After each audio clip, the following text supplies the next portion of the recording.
Broadcasting live in high definition. From the Tri-State's only high-def station, this is 9 News at 5:30. High definition. Well, Brendan, all this economic news is coming quickly and is perhaps a little difficult to understand to many of you watching at home. So joining me is Bill Hesch. He's a certified public accountant and attorney as well.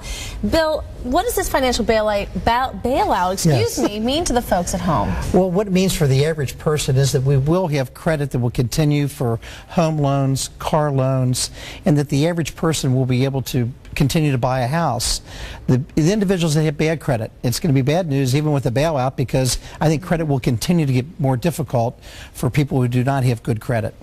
All right, so if someone's at home wondering, I've got some money saved up that's in stocks in Wall Street, what do you tell them to do right now? Well, historically, I think we can look at when the market has gone down that it's always typically rebounded. And sure. So the thing that we don't want to be is what they call a market timer.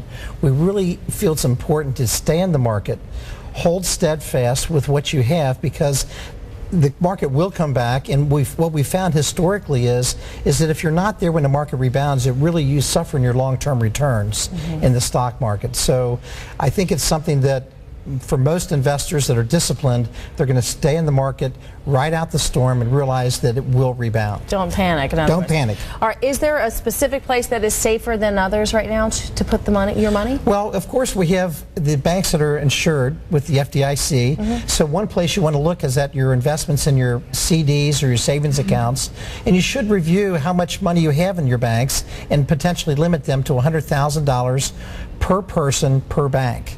So that's one thing that investors should be looking at. In addition, I think you should look at your asset allocation to see that it's properly balanced between stocks and CDs or bonds. And you should be talking to your investment advisor to see that you have a proper asset allocation, because in the long run, that's what's going to happen for you to recover from whatever happens with the market. Make sure you're in lots of places. A proper asset allocation, and include your 401k in that analysis.